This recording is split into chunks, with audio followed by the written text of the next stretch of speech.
Entonces, la postura no está mal. Que aparezca en la segunda, en el primer escena, como primer actor, en la segunda, yo creo que coincidimos todos que podemos estar en la primera y en la segunda. En eso estamos de acuerdo. Estás en la segunda porque te quieren mucho, porque en la primera. En la escritura, ¿qué situación ocupa el operador o siente que ocupa el operador martillero? Exacto. Ahí una posición secundaria, pero muy presente, porque el cliente que está el operador como intermediario y como consejero también de las partes, y generalmente es el que tiene el léxico con el escribano porque lo conoce, porque es de la localidad. Si pensamos en Villa Gesell, piensen en Necochea, piensen en Lobería, donde todos nos conocemos. Entonces, el martillero seguramente fue compañero mío de la escuela, y el escribano también, estamos todos, nos llamamos por el nombre de pila, y tal vez el escribano y el martillero trabajen en conjunto. Puede ser que en las grandes ciudades como Mar del Plata, el escribano convoque a las partes, al martillero lo escuche y diga gracias, martillero nos espera un momentito, quedamos en un sitio, pero igualmente tiene que ver con las costumbres de cada localidad. Pero es importante que ustedes tengan claro. En la primera y en la segunda, digamos, en el primer y segundo escenario, el operador es importante. En ese primer escenario donde acerca las ofertas y la aceptación, y en el segundo donde inclusive puede estar armando un instrumento tal como el privado boleto. Pero el rol principal lo van a cumplir en la etapa precontractual, ¿sí? Y hasta la formación de consentimiento. Claro. Ese es el rol principal. Ustedes van a cumplir una etapa, digamos, de difusión de oferta o de búsqueda, si se quiere, y después van a tratar de persuadir a realizar esto, en concretar ese tipo de operaciones. Ustedes van a ver la modalidad, tomar los recaudos que se requiere, porque por ejemplo antes uno va a ir a comprar y dice, bueno, vamos a firmar una seña, vamos a firmar un boleto, y ustedes son los primeros que tienen que decir, bueno, pero para llegar a ese paso de darle de la formación del título, que sea por instrumento privado, no importa, tenemos que tomar muchas veces inclusive ciertos recaudos, donde ustedes van a ver que tienen que ir a pedir certificado de dominio, informe, comunicarse con el escribano, ¿sí? Ahí es donde ustedes tienen el rol principal como martillero. Luego viene la etapa de donde se concreta el negocio, se celebra el negocio. Ahí es un poco hasta ustedes se despojan de ese rol tan protagónico. Se perfecciona la escrituración, pero interviene el escribano, que va a fijar la fecha, etcétera, etcétera. Y ustedes ahí en ese rol es de acompañar, ¿verdad? Porque aparte no se pueden perder el cliente. Pero este es otro tema que es una materia. Aparte hay una cuestión muy importante, que el escribano va a pedir los informes de dominio, los certificados y demás.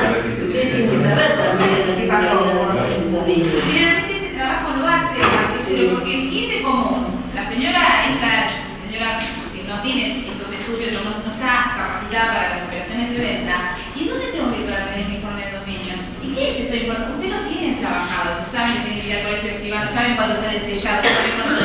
Esa es la cuestión. Normalmente lo pide el martillero, después el escribano pide el certificado. Exacto.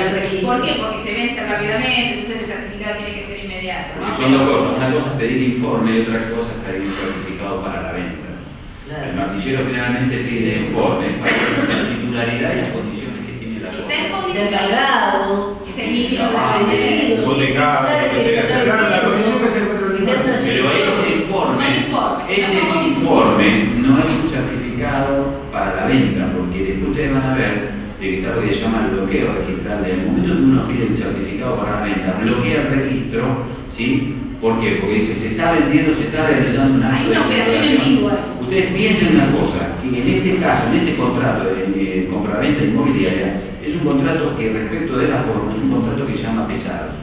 Es un contrato pesado en el sentido de que debe cumplirse muchos pasos formales. Tiene que tener una seguridad jurídica. Porque se tiene que dar una seguridad jurídica. Se tiene que hacer por escrito, más allá que el consentimiento se forma con cierta acuerdo de voluntades, se tiene que llevar por escrito, se tiene que pedir certificado, se tiene que ir al escribano, hay que esperar volver a pedir certificado, todo eso le da pesadez al acto. Pero precisamente esa pesadez es para darle seguridad jurídica al negocio y para no afectar a terceros. Le contamos una pequeña anécdota de por qué Vélez le puso esta forma pesada al contrato de compraventa inmobiliaria. ¿Es solemne el contrato? Es decir, la forma, ¿la exige el código para que nazca o para que se pruebe? Para que se pruebe. No, para que nazca. Miren la pesadez, para que nazca dice por escrito, pero le da un salvataje. por eso dice solemne relativo. Si lo hacemos de forma verbal, lo podemos probar por otros medios. Si lo hacemos de forma escrita privada, habrá otros medios. Pero la existencia perfecta es a través de la escritura pública. Eso es el 1184 que ya estudiamos. Ahora, ¿por qué Vélez le puso tanto énfasis? Es solemne relativo, es formal, para la existencia. ¿Por qué le puso tanto énfasis? Pero no tanto, porque dice solemne y relativo. Porque hay que leer dos artículos para entender esto, el 1184 y el 1185. Conversión del acto jurídico. Ahora, ¿por qué le puso tanto énfasis Vélez? ¿Por qué les parece a ustedes? Todo paso hay que seguir. ¿Pero por qué? ¿Cuál es el fundamento que le dijo, mire, si usted va a vender un inmueble, vaya a escribirlo? Y usted si lo va a comprar, quiero que su voluntad esté escrita en una escritura pública. Y hágalo por escrito, tómese su tiempo, pida los informes. ¿Por qué? Y para que tenga un marco de legalidad. No. ¿Seguridad? No. Es un acto de disposición, de entendimiento patrimonial importante, de significación económica, ¿sí? Importante. Fíjense que en la compraventa de bienes muebles que no son registrables, el acto es muchísimo más sencillo. Con la intención de darle seguridad jurídica y representar un acto de disposición, le dio cierta pesadez. Y miren, cuanto hay otros actos de disposición, ustedes tienen que ver, aprender, saber de disposición, administración y de conservación. Pero para hacer un resumen del pensamiento, el tema es pensar la operación. Porque hay una importancia patrimonial muy grande en desprenderse de un inmueble. Pero Vélez dijo, hay otro desprendimiento aún más importante, donde la forma no la voy a hacer solemne relativa, la voy a hacer absoluta. Y el que no cumple no nace el otro. Lo sanciona muchísimo más. No nace. No existe. ¿Saben cuándo puede ocurrir eso? ¿Cuándo puede ocurrir? Piensen en un acto de disposición. Más importante que la compraventa. Cuando no lo entrega la cosa. No. Otro contrato. Piensen en otro contrato donde yo me desprendo patrimonialmente de algo. La herencia. ¿La donación de qué? Si yo te dono esta lapicera, no pasa nada. ¿Donación de qué? Ahí está. Fíjense que hay dos contratos que Vélez no tuvo en cuenta para exigir de forma pesada. Una, la compraventa inmobiliaria. Una forma pesada, pero posible de llevar. Convertida. Agarrar una carretilla y llevar.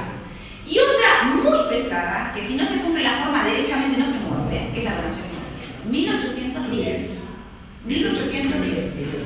Y la No, esa renta es vitalicia. no, la renta vitalicia. No, la garantía. Claro. La renta vitalicia periódica gratuita es 1810, es nulidad absoluta. Pero si vamos a las raíces de los contratos son dos contratos, compraventa, vamos a hablar de la hipoteca entonces, compraventa inmobiliaria, donación inmobiliaria. Dentro de donación inmobiliaria hay dos incisos. La donación inmobiliaria propiamente dicha, el inmueble, y donarle toda la vida hasta que yo me muera una renta. Una renta. Fíjese el desprendimiento patrimonial que hay. Y Dolores nos acota, que yo no lo tengo en cuenta, Pero que ¿Qué es la hipoteca? ¿Qué es la hipoteca? La hipoteca debe ser por escritura pública. Al punto que es nula, inexistente. Si no se hace por escritura. Y la hipoteca nosotros lo vemos como contrato de garantía. Claro, Definitiva, eso pero es es un contrato de garantía, pero no lo estamos haciendo en contrato, en bienes reales. Claro, porque nosotros lo vemos en el ámbito de los derechos personales y la hipoteca, digamos, es un derecho real sobre la cosa. Pero no es un contrato. Ahí está, pero cuando nosotros estudiamos contratos específicos, no vemos hipoteca. Fíjense que no vemos hipoteca puntualmente. Pero cuando pasamos de esta materia y nos vamos a reales, vemos hipoteca. ¿Por qué? Porque es un derecho real. No es un contrato. Pero claro, el origen de la hipoteca siempre es un contrato, porque no hay hipotecas legales en nuestra legislación, siempre son consensuales. Es un carácter de la hipoteca que tiene que ser consensuada. Pero no es un contrato, es un derecho real que se proyecta o nace a través de la figura del contrato. Claro. Pero en esencia es un derecho real de garantía. Claro. Ese contrato hace nacer un